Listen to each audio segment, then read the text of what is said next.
Sofonías, ¿qué significa sofonías? ¿Dónde? O lo protege. Ajá. ¿De qué época es Sofonías? Más o menos. 630, 620. Que no son adivinanzas. ¿Quién más? ¿Quién menos?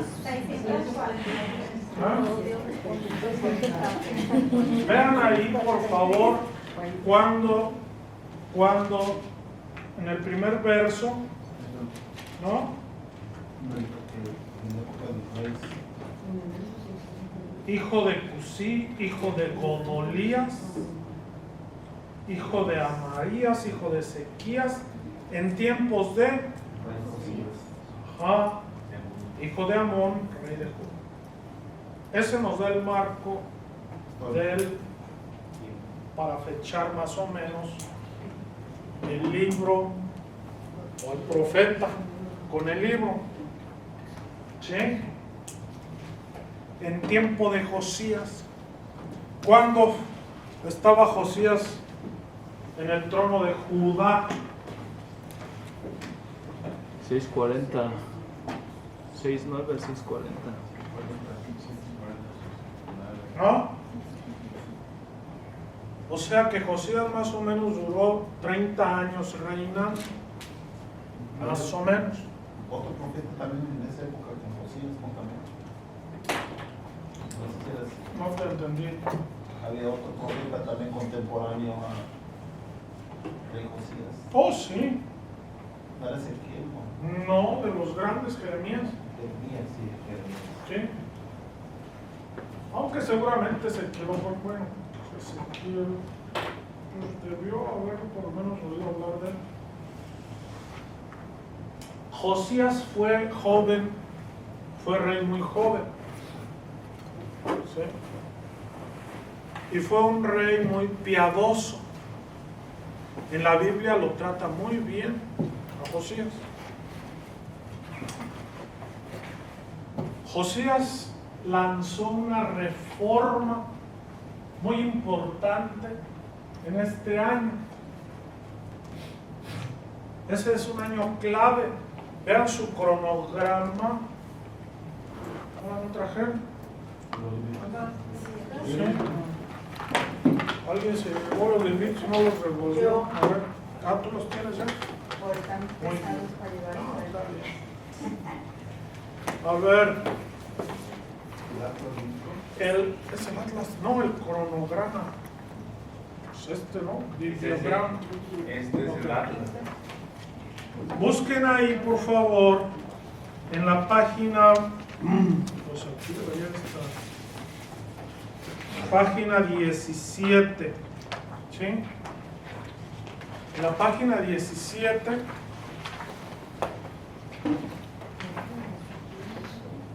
van a encontrar en el lado derecho, ¿sí? Mencionado a Nahum, Sofonías y Habacuc, ¿de acuerdo?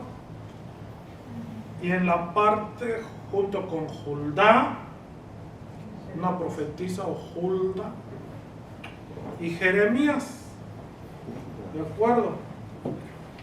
Y aquí van a encontrar en la parte superior, ¿sí? Van a encontrar los reyes con los años en los que reinaron. Tienen a Josías, al que siguió Joacás, Joaquín, ¿no? Que fue el último de los reyes en Judá, antes del destierro, y luego Jeconías, o Sedecías, ok. Y previo a Josías, tenemos a Amón, ¿ya? Muy bien. En el cuadrito que le corresponde a Josías, tiene cuatro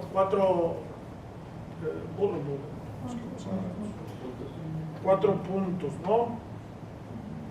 Dice, gran reforma deuteronomista, ¿sí?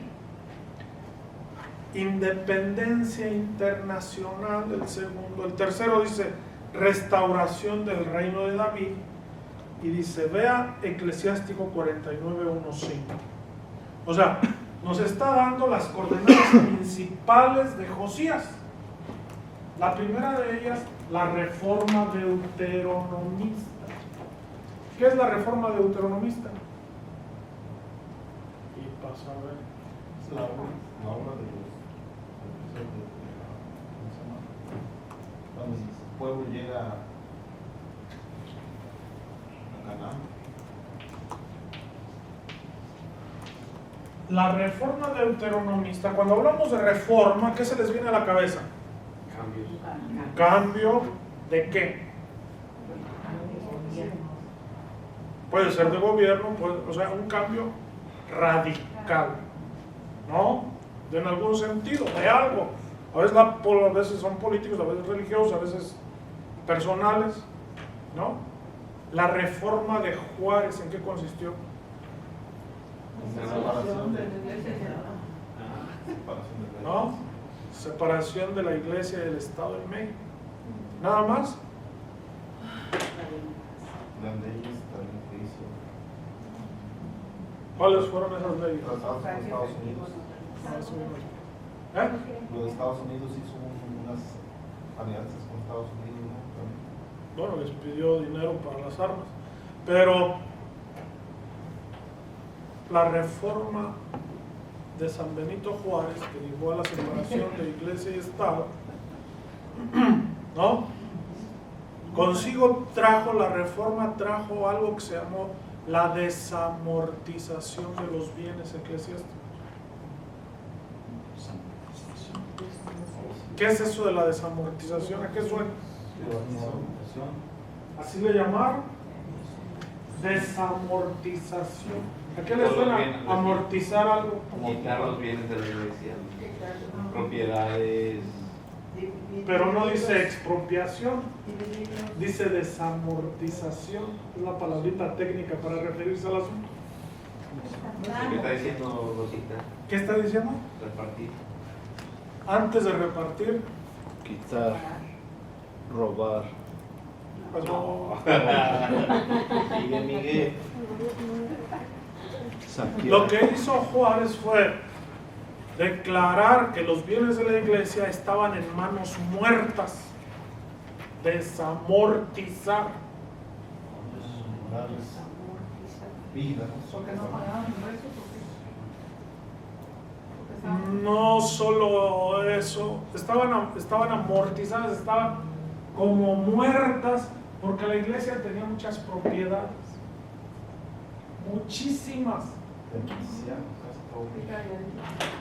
No, o sea, era una cosa seria, porque por así decir, los evangelizadores no solo venían con autoridad del catecismo en una mano, sino que les daban prebendas, tierras, ¿no? De los indígenas, ¿de quién? Algo parecido a las encomiendas. Y pues eran las encomiendas, eso eran las encomiendas. Y esas encomiendas, por supuesto, tenían como condición, ¿no?, traer un capellán. ¿Cómo iban a evangelizar? Es decir, con el pretexto, bueno, con la misión de evangelizar. Sí. Pues les daban los medios para evangelizar y les daban prácticamente manos libres. Y por eso pueden hacer lo que querían hacer. Pues sin medios, ¿cómo? Es muy interesante observar cómo en esa época que se llamó de la colonia, ¿no? Tenochtitlan cae en el 1531, lo que es del 1540, ¿no? 1521 que dio Tenochtitlan, 1531 la Virgen de Guadalupe, lo que es más o menos del 1540 hasta prácticamente el siglo XVII. A Juárez lo tenemos en 1805. 56, 54, 56, con Ocampo y Apoquindo. Entonces, en esos 2 siglos y cacho, ¿sí?, la iglesia fue haciéndose muy poderosa con bienes. Imagínense lo que eran diezmos de la Nueva España. ¿Sí? No, y eso es lo que se quedó, más todo lo que se llevaron. Aparte. O sea, Europa se enriqueció con las colonias. Ajá. Europa era un desastre. Los saqueos. ¿Sí? Ustedes échenle un poquito de mirada a la historia. Ahora están resucitando aquello de, ¿cómo se llama? Devolverles algo. No, hoy en la mañana venía viendo en el radio que por allí en alguno de los estados, a uno de los senadores, hubo una propuesta por acá para los negros, a los esclavizados aquí, a los que no. Entonces les quieren restituir de alguna manera. Disculpa, si es la España. Bueno, eso es otro boleto. Pero ahí está creciendo esa conciencia como de restituir a lo que han sido abusos, ¿no? De todo lo que les han quitado, robado, etc. Está creciendo esa conciencia más o menos, digo, la Shoah, por ejemplo, los alemanes, los judíos y los alemanes, no. Claro, son, ¿cómo van a restituir las vidas de los que mataron? No hay modo. Los judíos con los coreanos. Pero Japoneses, coreanos, ¿no? También. Pero hay un montón, o sea, la humanidad está llena de eso. Y Europa fue Europa, pues gracias a los territorios nuevos que conquistaron. Ajá. No solo en África, que se les hacía muy complicado ir a... ¿sí? Acá es donde encontraron todas las civilizaciones. Era más fácil expoliar, porque ya estaban las cosas hechas. ¿Sí? Y ya estaba la gente ahí. En fin, ¿para qué platicamos? La fuerza de trabajo ahí está. Entonces, la iglesia reunió una gran cantidad de bienes, ¿sí?, en México, en la Nueva España, se llamaba la Nueva España entonces. Y Benito Juárez, con los reformadores, porque no que haya sido el único, ¿no? Para eso la iglesia había tomado siempre partido por los conservadores. Acuérdense de esas pugnas entre conservadores y liberales que siempre agobiaron a nuestros paisanos. Y la iglesia siempre apostó por los conservadores, que eran los que tenían algo que conservar. Es que tenía más que perder. Ni modo que apostara por los que no tenían nada. No, pues ¿qué le iban a dar? Está trabajoso.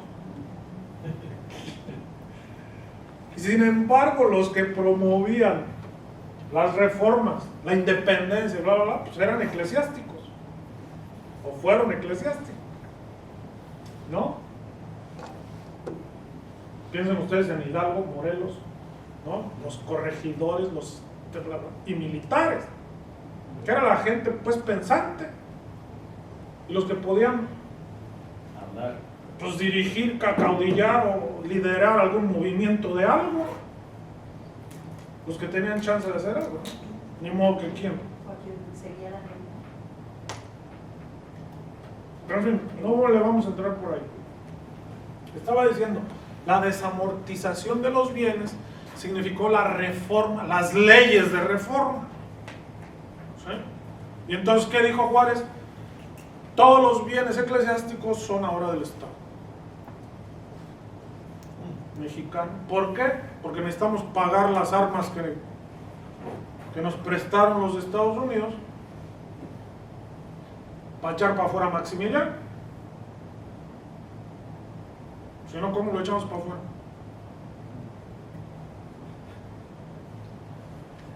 Entonces estaba la cosa medio crítica. Y otras deudas, en fin. Entonces, esa fue una reforma.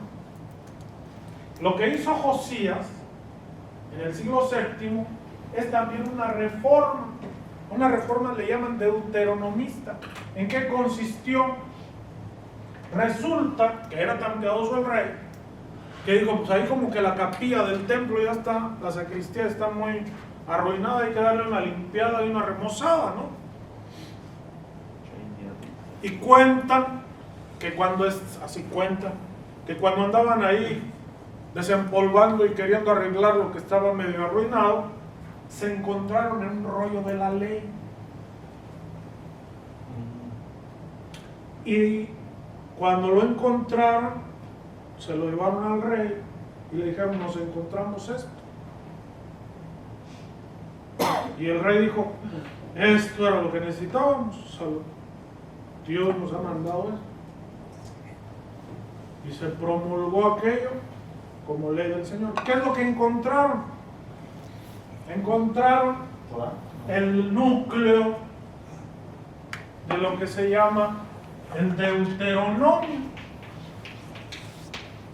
¿no? El núcleo de las leyes del Deuteronomio, que en realidad habían estado trabajando ideas de aquí, ¿sí? Un grupo de sabios y profetas, entre otros probablemente Jeremías. Jeremías fue un gran impulsor de la reforma deuteronomista. ¿Ok? ¿En qué consistió la reforma deuteronomista? Bueno, ellos lo plantearon así: un solo Dios, un solo santuario. ¿Ok? Entonces acabaron con todos los santuarios dedicados a Yahvé y por supuesto con todos los santuarios dedicados a otros dioses. Y quedó solo en pie el santuario de Jerusalén.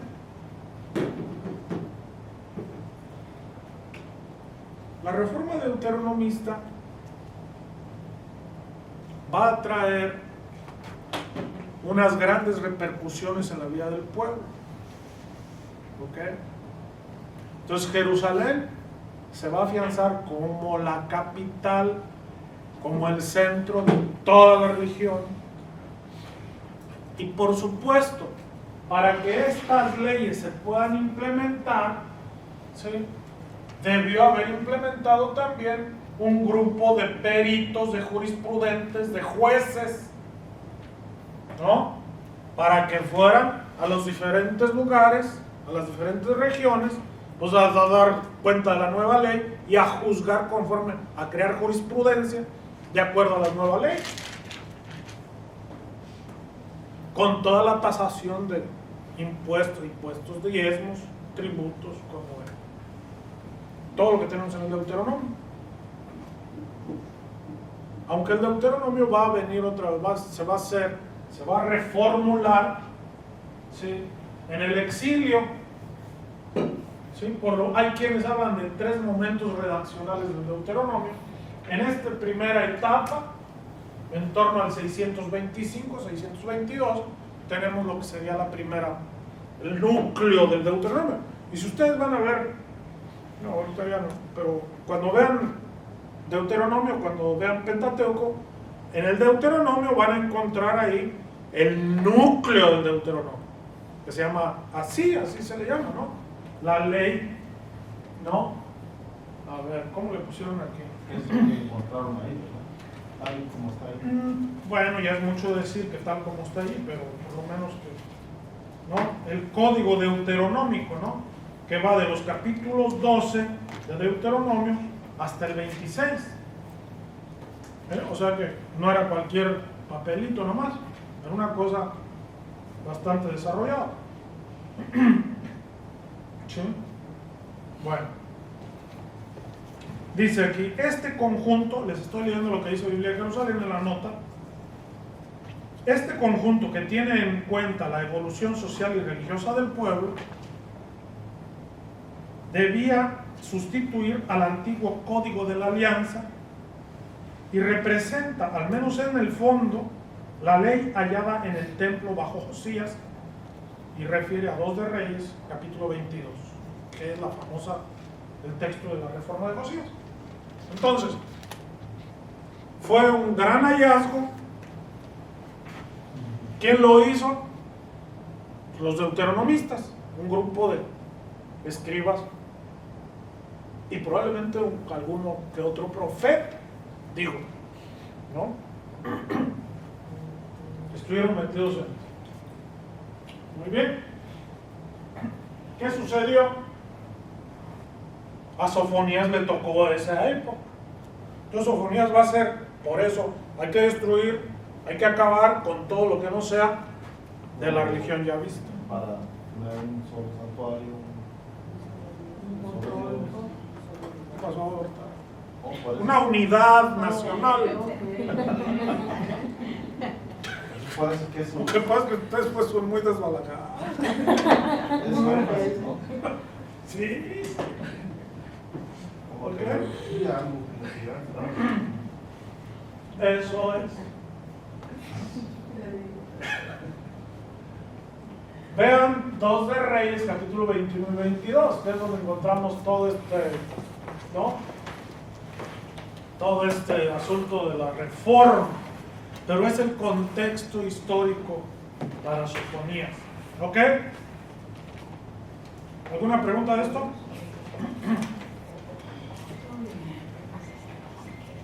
Por eso, que quieren celebrar la Pascua en Jerusalén. ¿Ok? Si ustedes ven el capítulo 21 del segundo libro de los Reyes, aquí la Biblia de Jerusalén dice, reinado de Manasés, y el encabezadito le pone, reyes impíos. ¿Qué es eso de reyes impíos? ¿Ah?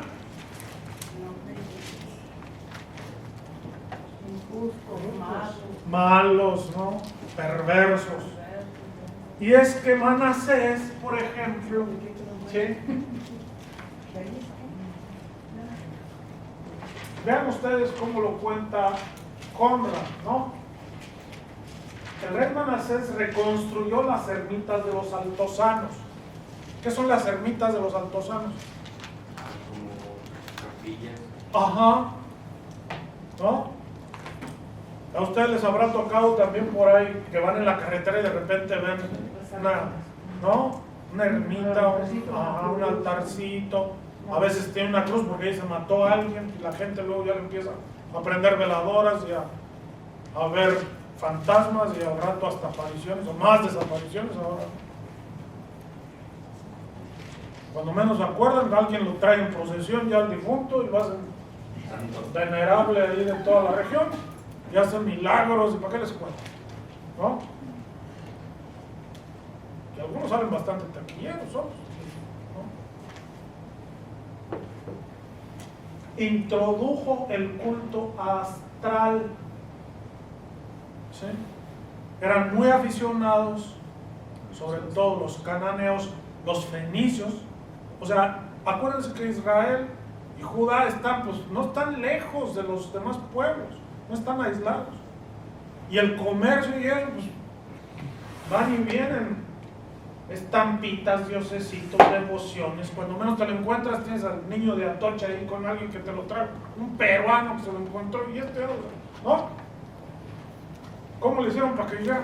No, pues alguien me lo dio y que no sé, unas historias que cuentan de cada cosa. Y es muy milagroso. Por supuesto, si no, no lo estarías cargando. ¿No? Así nos vamos llenando de cosas. No es nuevo. Levantó altares a Baal, el Manasés. Digo, no, pues, ¿por qué no? Si esos también son buenos. Y hay que darle al gusto a la gente y a lo que se necesita. No vamos a andar aquí con bocas chiquitas.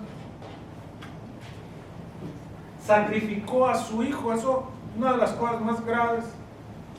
Porque el culto a Moloch, ¿no? O a veces algunos dioses, la prueba más grande de confianza en el Dios era eso, ofrecerle a su primogénito, al Dios. Y parece ser que ese era un culto, ¿sí? O una costumbre, o un rito no muy lejano a lo de que es Jerusalén. ¿Se acuerdan de Abraham? Ya. ¿No? Bueno, esa historia de Abraham con Isaac es para contrarrestar este tipo de religiosidad o de expresiones religiosas que consistían en sacrificar al primogénito, al hijo amado, a una divinidad. Prueba más grande que esa, ¿no? Lo que acaba, si es cierto lo que acaban de decir los diarios de del Estado Islámico que se acaba de, ¿no? Pero él se inmoló de la forma más honrosa a Alá con sus hijos. ¿Sí me entienden? Porque para esas mentalidades eso representa. Sí, es como nuestros mártires. Nuestros mártires que entregan su vida por la fe en Dios, ¿no? Ahí tenemos a Santo Toribio, ¿no? O al niño ¿cómo se llama? El que acabamos de... ¿Cómo se llama? El de los cristeros, ¿cómo se llama? Sánchez del Río, ¿no? Tenemos montones así, muchos. ¿Sí? Claro, a nosotros nos parece que lo que hizo este bárbaro pues es un suicidio, ¿no? No una oblación, no un sacrificio a Dios. ¿Sí? Pero para los fervientes de hueso colorado y recalcitrantes, pues este es el máximo galardón que le puede dar. Entonces, de seguro lo tienen en el paraíso con Alá. Y este tonto diciendo que está todo llorando y suplicando. Bueno, ya podrán decir lo que quieran, ¿no? Interesante. Lo que dijeron ¿de dónde sacó tanta información? Ok, pero bueno, ok. Manasés sacrificó a su hijo. ¿Sí? O sea, es la peor de las barbaridades. Desde el punto de vista del deuteronomista, del sacerdotal, de los teólogos de la Biblia, eso es lo peor. Y les digo, el relato ese de la historia de Abraham muestra a las claras que a Yahvé no le gustan los primogénitos. Pero hay una normativa ahí muy chistosa de por medio. A los primogénitos hay que rescatarlos, ¿no? José, el soñador. No, queda como una ley del culto y del templo a todos los israelitas, porque los primogénitos le pertenecen a Yahvé. O sea, fíjense de dónde estamos hablando, de algo muy arraigado. ¿Cómo se rescata? ¿Cómo rescataron a Jesús sus papás? Con un sacrificio. ¿Sí? ¿Qué es eso de la presentación del niño en el templo? Es el rescate del primogénito. ¿Sí? ¿Eso es la presentación? Claro. Es ¿Ustedes qué pensaban que era? ¿El rescate de tu mamá? Una ofrenda, Pues sí, es una ofrenda. Sí, pero... Una esa- gratitud. Sí, por eso. Porque la vida le pertenece, los primogénitos le pertenecen a Yahvé. Pero solo los varones, ¿verdad? Sí, no los varones. A Yahvé no le gustaban las mujeres.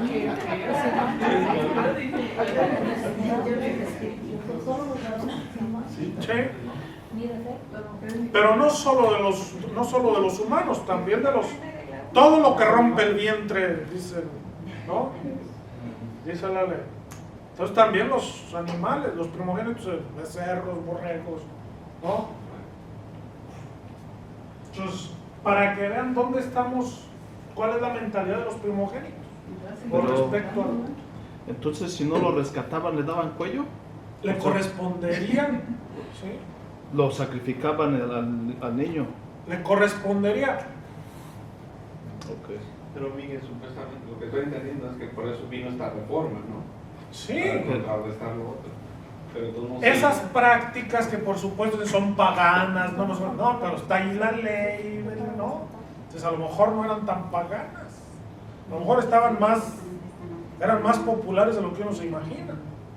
Porque las tenían. O sea que aunque Yahvé se enojara, no las quisiera, pero estaban. No es que se enojara, es que eso les marcaba la costumbre y el rito.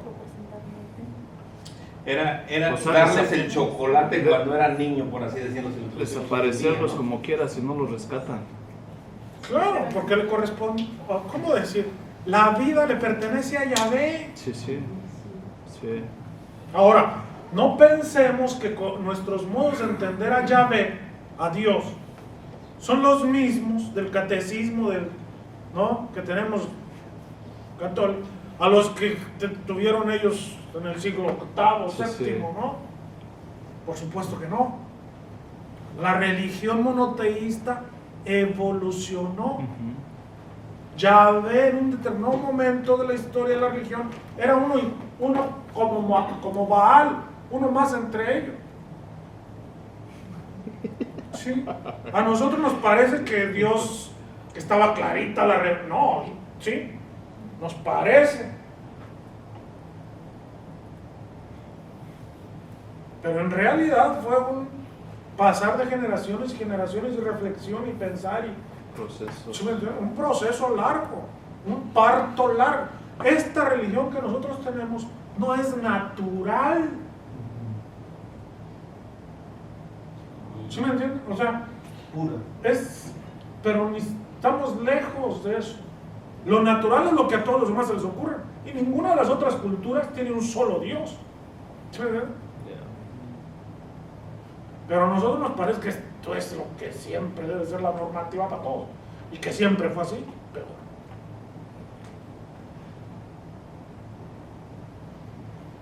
por eso es muy fácil juzgar desde nuestra esquina las expresiones culturales de otras. Habrá cosas aberrantes, de seguro. Las hubo dentro del mismo pueblo y de la misma evolución de nuestra religión monoteísta. ¿Qué vamos a hacer? Ahí están pues los rastros todavía. No se dice ¿La cuando- Inquisición? y cuando Bueno, eso es. Abraham ofreció un sacrificio, posiblemente estaba hablando que había una práctica, ¿no? De sacrificio humano. Por supuesto, si no a qué venía el relato. Entonces a Yahvé le gustan los corderos. Rescata un cordero. ¿Sí? Si no puedes con un borrego, pues bueno, pues pichones, aunque sea, algo, ¿no? El gallo. Que ya salga. Ah, Que le eche enojo a ver si lo quiere. ¿Qué vale?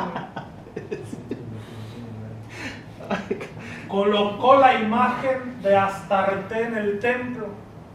Pero la Astarte era una diosa, ¿no? Sí, Astarte. Entonces él también le hizo a la adivinación. A la adivinación. Dicen rey. ¿Sí? O sea, todas esas prácticas a la invocación a los muertos. ¿Sí? Pues, es que son tan populares que no se destierran nomás por decreto. Populares, culturales y todo. Es algo muy especial ese muy. Nos parece especial, ¿no? Pero estoy seguro que él se sentía el top digo, nunca hubo un rey como yo tan abierto, de fronteras. Viva la libertad, viva la, ¿no?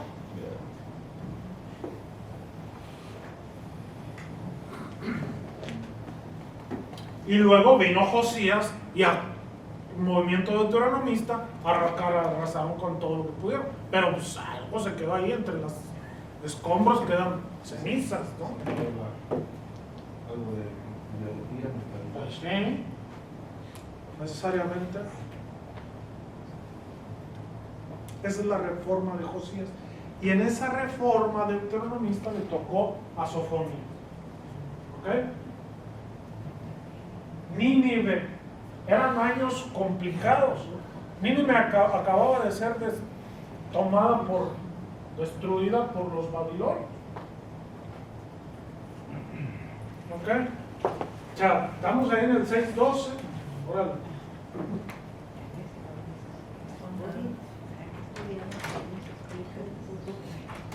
Muy bien. 3 cositas. ¿No? Todavía. Vamos a ir a trabajar. La primera. En general el libro, a ver, acá lo vamos a ver. El libro tiene 3 grandes bloques o secciones. El primero hasta el capítulo 2, 3, el segundo de 2, 4 a 3, 8 y el tercero de 3, 9 a 20. Ahí los ven, ¿no? Y más o menos la dinámica es idéntica. Es de juicio, ¿sí?, de condenación o de destrucción, y luego de sembrar esperanza. Así termina. ¿Sí? Se auguran los bienes de la salvación. Termina con una cosa. ¿Sí? Pero esa es la dinámica. Juicio, condenación, destrucción, y luego rejuvenecer la cosa. Esa es la dinámica.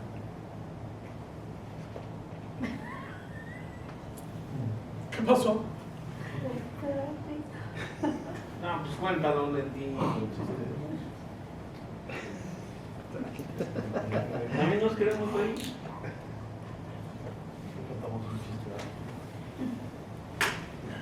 Está pensando, dice.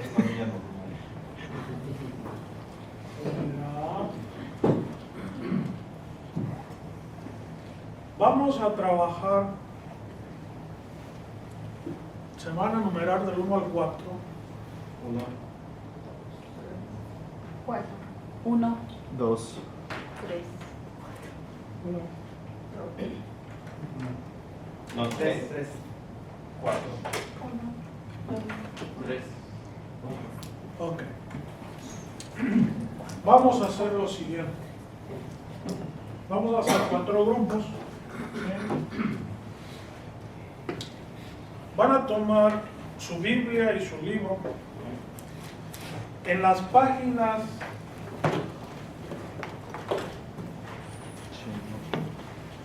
porque ya leyeron todo esto. ¿Sí? En la página 173, los grupo 1 y 3 van a trabajar ese texto. ¿Sí? Sofonías 2:3, o sea, es nomás la pura introduccióncita. Y luego, capítulo 3, 12 a 3. Y los grupos pares van a estudiar Sofonías 3, 14, 18, que está en la página 173. ¿Ok? ¿Lo encontraron? Muy bien. Son los 2 textos que estudia nuestro amigo Conrado. ¿Ok? Este es el otro texto para el grupo par 2 y 4. ¿Ok? 2 grupos. ¿Qué van a hacer? Estas 2 lecturas son lecturas del leccionario dominical.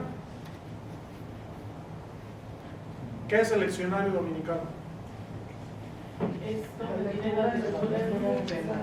De los domingos, ¿no? Ok. Entonces, no son textos bíblicos. Si ustedes se fijan, ¿sí?, escogieron un verso, se saltaron otros y luego se agarraron otros. Eso es lo que hizo el liturgo. ¿Ok? Bien. Entonces, a ustedes no son liturgos, van a comenzar haciendo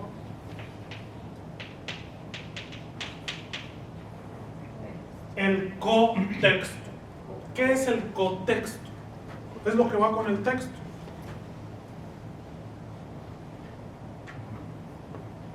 Es decir, se van a fijar qué hay antes y qué hay después de esos versos. Y por ejemplo, el grupo 1, el grupo de los nones, tiene que saber por qué evitaron ¿Por qué lo los quitaron? versos previos o los que siguen de 2-3. ¿Sí me entienden?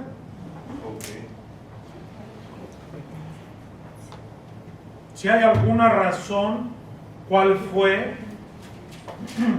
¿Sí? ¿Por qué escogieron ese verso y no otro más bonito? O lo que sea.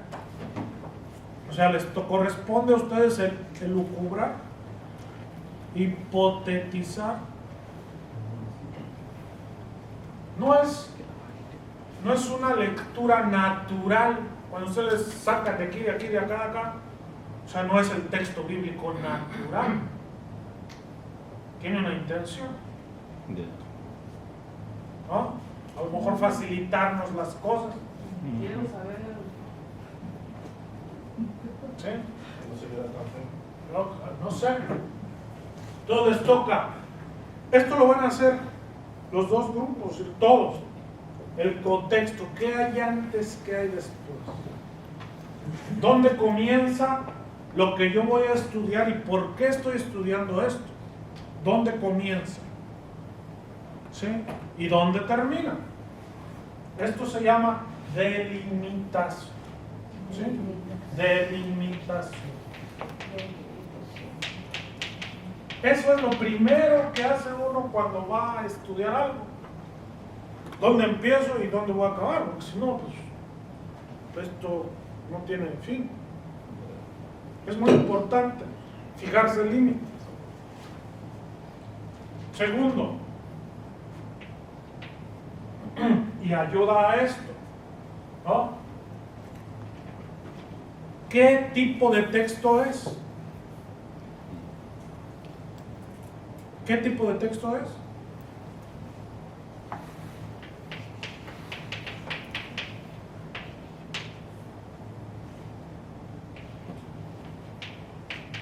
Si es narración, un relato, ok. Si es un oráculo, ¿qué tipo de oráculo? ¿Sí? Si es un discurso, si es de bendición, de maldición, si es, ¿sí me entienden? Lo que ustedes le vean ahí, ¿no? Esto parece más una maldición que una, porque hay veces que las maldiciones parecen bendiciones y las bendiciones parecen maldiciones, ¿no? ¿Sí? O sea, no sé, lo que les vaya ahí, lo que ustedes puedan descubrir, qué hay aquí en este texto, de qué se trata el texto. Y para eso, primero, ¿qué tipo de texto tenemos? ¿Sí? Segundo, si tiene partes, ¿sí? ¿Cómo se articulan las partes una con otra? ¿Sí? Por ejemplo, aquí, ¿sí? Bueno, no se los voy a decir porque ustedes van a copiar. Okay. Una ayudadita. No. Acuérdate que hoy es tu día de ser Sufra. nice. Sufra. Partes. Sí. Como cuando estudiamos la semana pasada los textos, ¿sí? ¿Cómo se pasa de una a otra? ¿Cuál es la transición? ¿De qué se vale? ¿Sí? Una ayudadita. Si hay lenguaje, símbolos, ¿sí? Si hay metáforas, si hay comparaciones, si hay imágenes, ¿sí?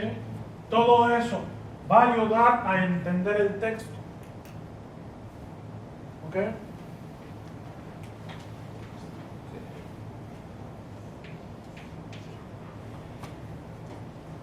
Y hasta entonces, ¿qué dice el texto? ¿Ok? Porque no podemos saber qué dice el texto sin saber los símbolos, las imágenes, ¿sí?, que utilizan, por qué utiliza estas, por qué le sirven estas. Algo tiene que haber de por medio.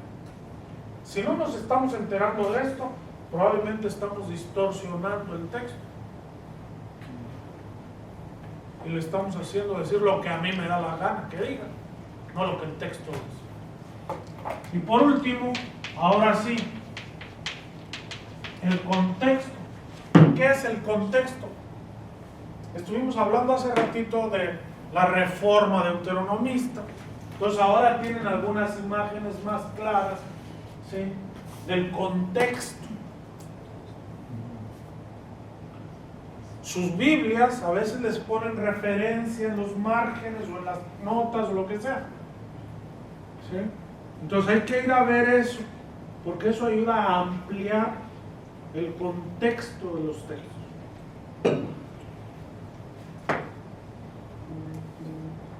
¿Ya los hice pelotas? Lo que hay antes y lo que hay después. ¿Eh? También se pueden hallar hechos imaginarios. Puede haber. No, puede haber, o sea, aquí, pero los tienen que detectar. ¿Sí? Acuérdense, lo prioritario es el texto. Son textos los que estamos trabajando. Queremos saber qué dicen. Y el contexto nos va a ayudar a decir por qué dicen lo que dicen. Una vez que pone uno todo esto en juego, entonces sí, ¿qué dice este texto para nosotros en este tiempo? ¿No? Porque creemos que esta es palabra revelada no para hace 8 siglos, sino para nosotros, 8 siglos, 18 siglos, ¿no? Sino para 28, sino para nuestros días. Que para eso estudiamos Biblia, no para hacer arqueología, sino para hacer vida esa palabra. Está muy trabajoso. Muy bien. ¿Qué encontraron, qué dificultades encontraron con el texto que les tocó?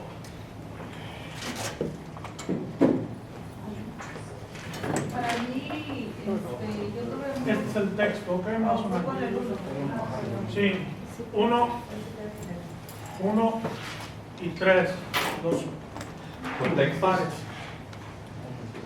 ¿Tuvieron alguna dificultad en entender alguna palabra, alguna frase?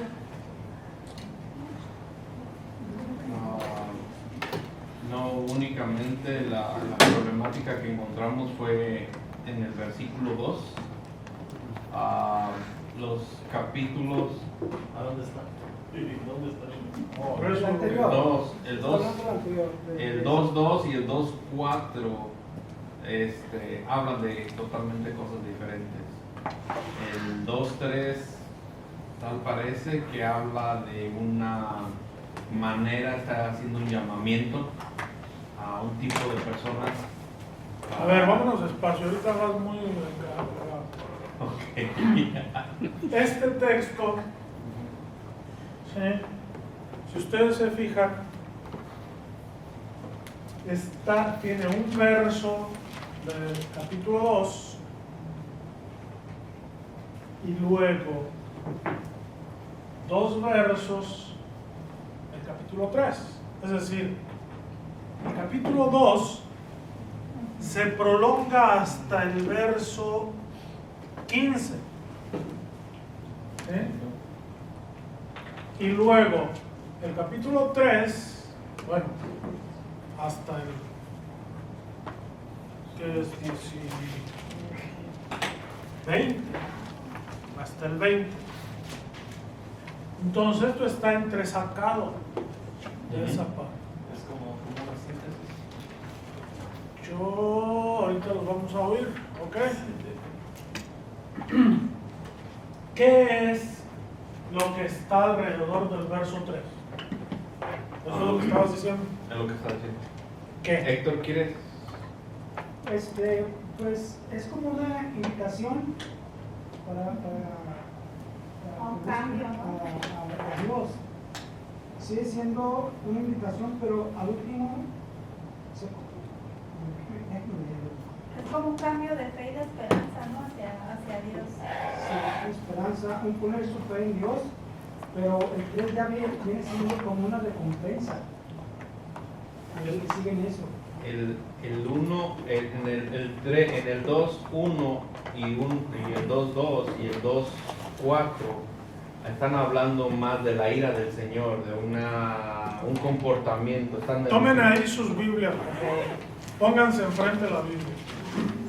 Porque esto así como pura memoria va a estar muy difícil seguirle. ¿No? Todos tienen ya ahí. Entonces, si notan, el verso 3, ¿sí?, está en medio de unos oráculos que tienen un tono muy diferente. ¿De acuerdo? Fíjense ustedes lo que decía antes aquí el compañero, los versos 1 y 2, ¿no? Son apóstrofes, está como denunciando, reclamándoles, ¿no?, a los escuchas. Y antes ha empezado una temática que es la del día de Yahvé, ¿cierto? Sí. El día de Yahvé, vean el verso 14. Se acerca el gran día de Yahvé. Se acerca. Viene a toda prisa. Ahí arranca lo del día de Yahvé. ¿Sí? Y luego lo van a ver en el 14, en el 18, en el capítulo 2, verso 1. No dice día de Yahvé, es ardor de la ira de Yahvé, porque ya metió ese motivo de la ira antes, en el verso 18 y en el verso 15. Entonces ese día de Yahvé es un día de ira y se va a repetir allí en los límites del verso 3. Y si ustedes se fijan, en el verso 2 está la ira de Yahvé y aquí aparece. ¿Ok? Entonces este verso pertenece a ese conjunto.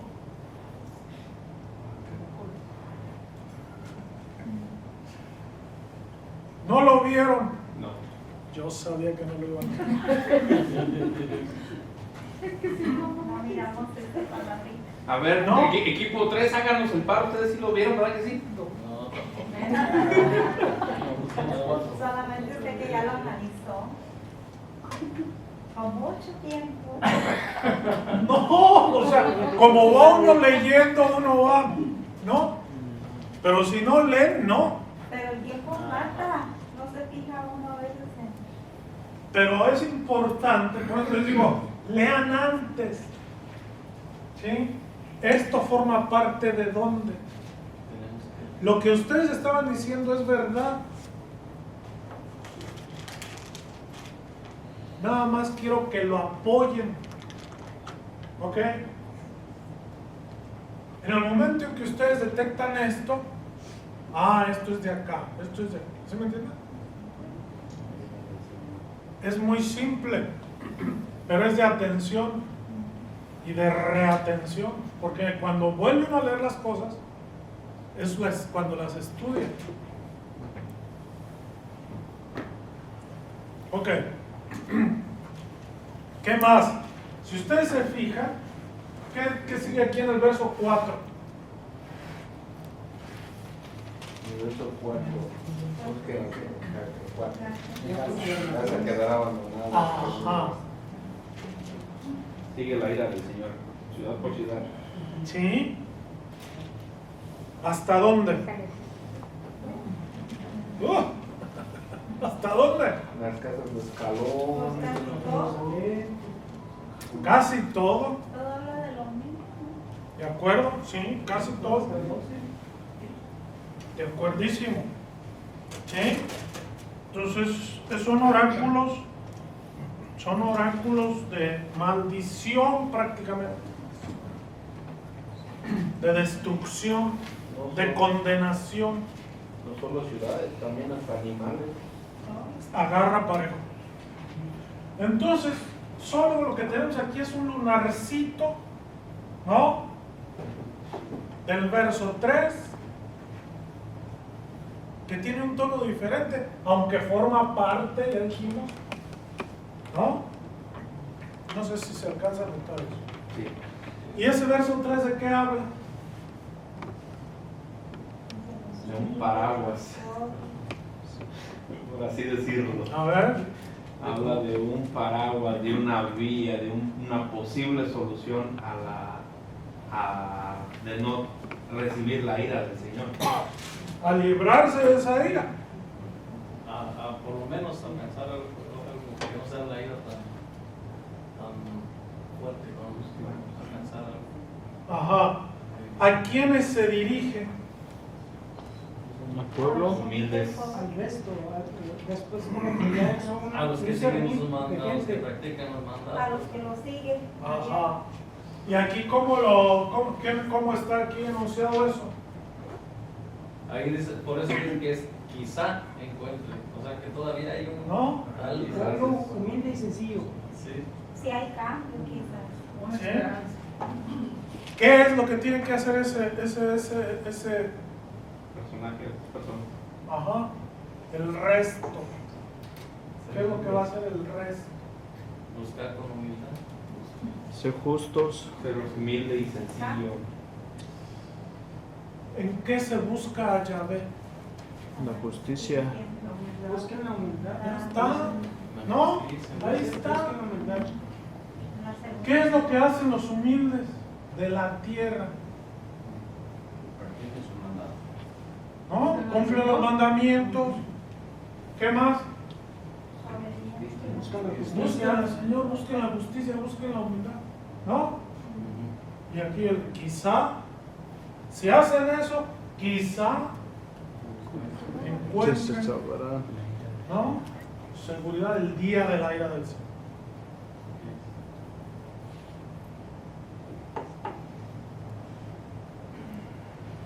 Luego viene aquí toda una parte del texto que no fue tomada para la lectura litúrgica.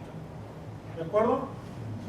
Que va desde 2.4 hasta 3.11, que son una serie de oráculos también condenatorios, ¿cierto? Sí. Condenatorios, excepto, ¿sí?, hasta el verso 11, que le cambia el tono. ¿Y por qué es que lo omita? ¿Porque es mucha repetición? Ahorita van a decir por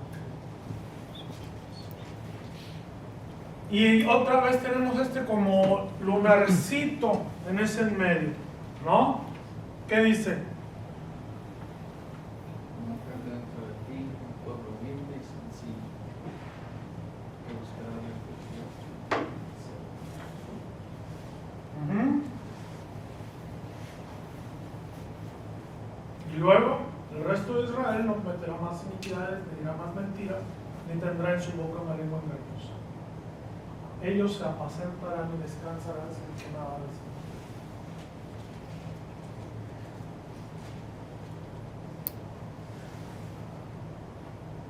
Esta frase, Como 3 del 13. esta frase a cuál se parece de las de arriba. A la segunda. ¿Sí ven cómo está repetido cómo se repite los términos? ¿No? Buscar, buscar, buscar. ¿No? Esas son las repeticiones. El resto. ¿Hay otra que diga resto? Pero el resto de Israel, ¿a qué equivale? Iniquidades. ¿Sí? Los que no cometen. Ajá. No. Y acá había los que hacen, y acá lo que no hacen. ¿Ven cómo juega el poeta con los términos? O sea, no solo se pueden decir cosas positivamente, también cuenta lo que se dice con nos, cuando niega la realidad. Y el resultado,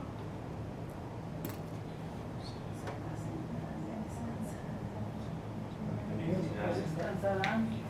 o sea, esta es la promesa para el día de la ira, pero esta es la condición. Quizá, y acá ya está la certeza, ¿no? Símbolos. Bueno, ese es el texto. ¿Por qué el liturgo hizo eso? ¿Por qué se les ocurre que el liturgo omitió todo lo de la ira del Señor? Les dejó una mención porque se hubiera visto muy codo, ¿no?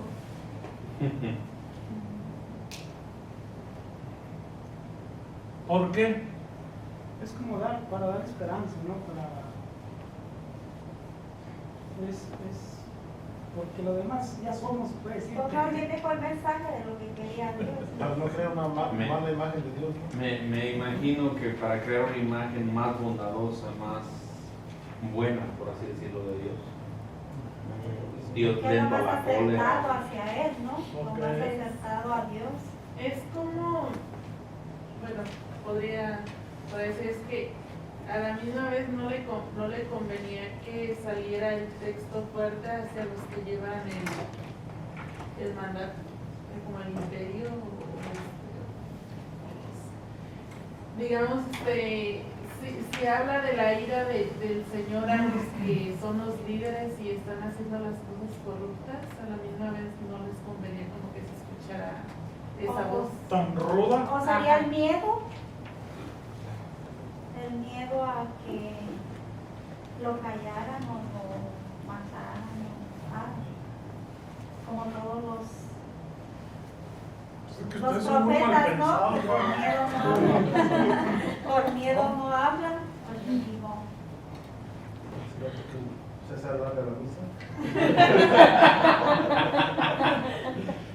Tendríamos que leer las otras dos lecturas que se oyen ese día, ¿no?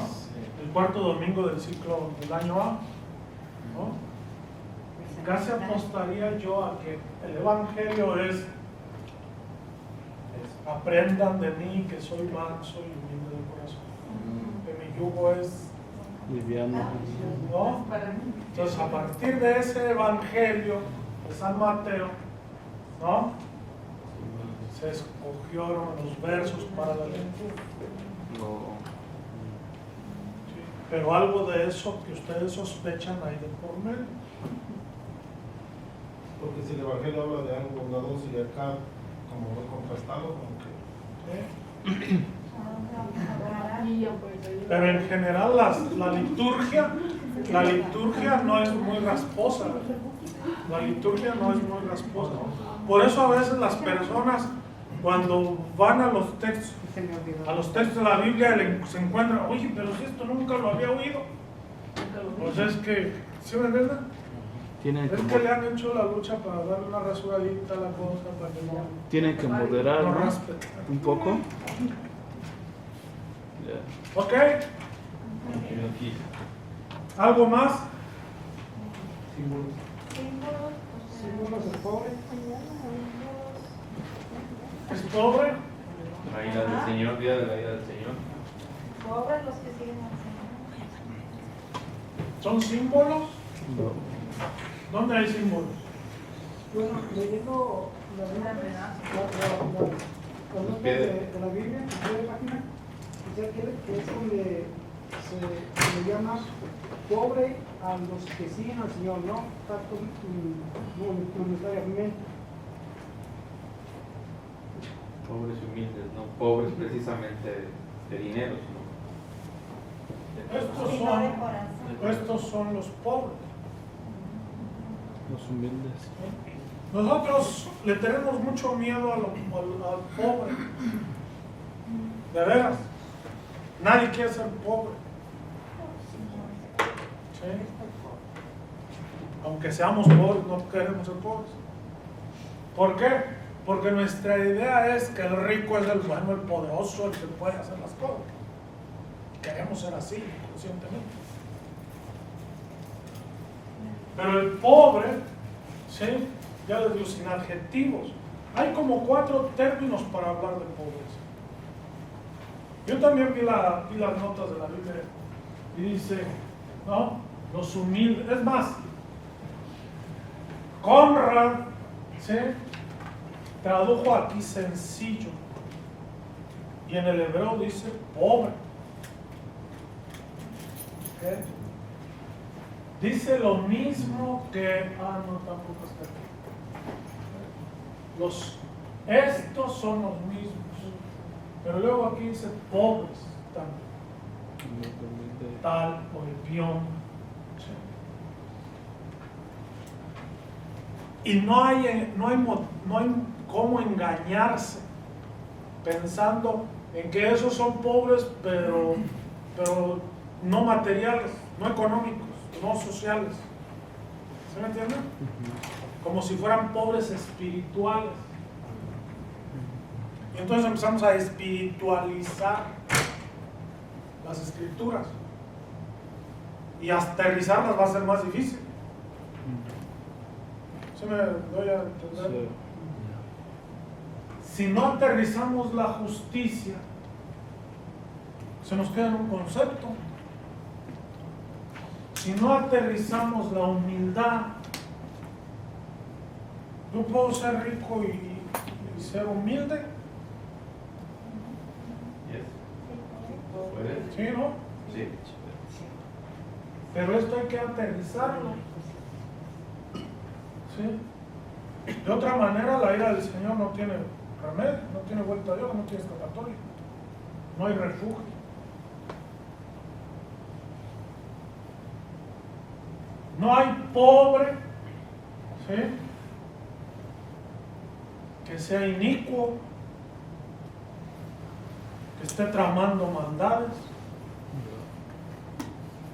Eso no le valida, no lo exenta, ¿sí? Porque soy pobre, ¿puedo hacer esto?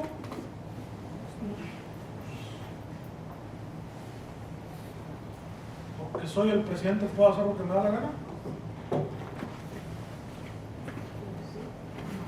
Pues no, ni dirán más mentiras. ¿Sí me entienden? O sea, no son conceptos dispares, tienen que ir acuatados. Pobre es este.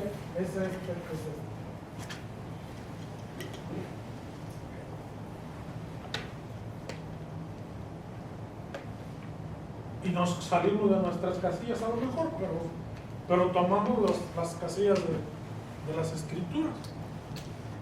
Ok.